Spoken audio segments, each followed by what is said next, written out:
और एक सबसे बड़ी चीज एसएससी सीजीएल की जो तैयारी करने वाले बच्चे उनके लिए इन्होंने कहा है कि हम पोस्टपोन नहीं कर रहे हैं एग्जाम, हम टाइम पे कंडक्ट करेंगे। कोशिश कर रहे हैं हम टाइम पे करेंगे, बट एक वीक ये लेके चल रहे हैं। बट मुझे ऐसा जो पता है वो ये है कि 10 से 15 दिन पोस्टपोन करेंगे। बाकी आप यही मान के चलो, यही तैयारी करो कि 13 तारीख से एग्जाम हो।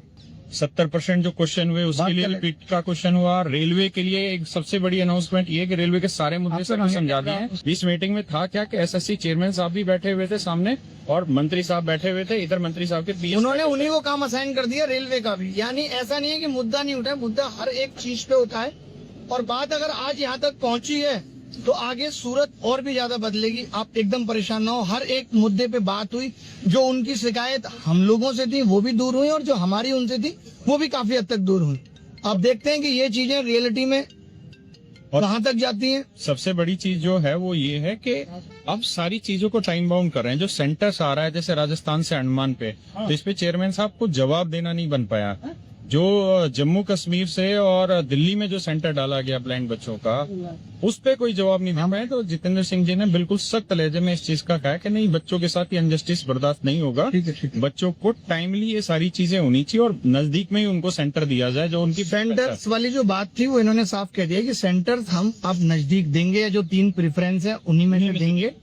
और एग्जाम में जो दिक्कत है सर्वर की है, ये सब इश्यू आ रहे हैं, ये सब इशू अब नहीं आएंगे। तो आप लोग चिंता ना करें। और हर एक चीज पे बात हो रही है और ये आवाज अगर इतनी ना उठाई जाती तो सेम चीजें सीजीएल में हो रही होती।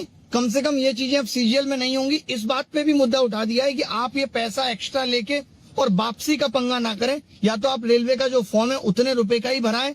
जो ये चीज चलती है कि एक्स्ट्रा पैसे भरा लिए गए, रेलवे की वैकेंसी टाइमलाइन के अंदर ही फिल हो, इस पे भी बात हुई। और दूसरी चीज ये है कि अभी ये सिर्फ वर्बली हो रही हैं, तो इसलिए किसी भी चीज को ना तो हम ऐसा मान रहे कि ऑथेंटिक है, ना जब तक ये लिखित रूप से ना जितनी चीजें ये ले आएंगे, ये कह रहे हैं 1 हफ्ते में हम सीपीओ का रिजल्ट आएंगे, तो देखते हैं 1 हफ्ते में ये क्या क्या करते हैं।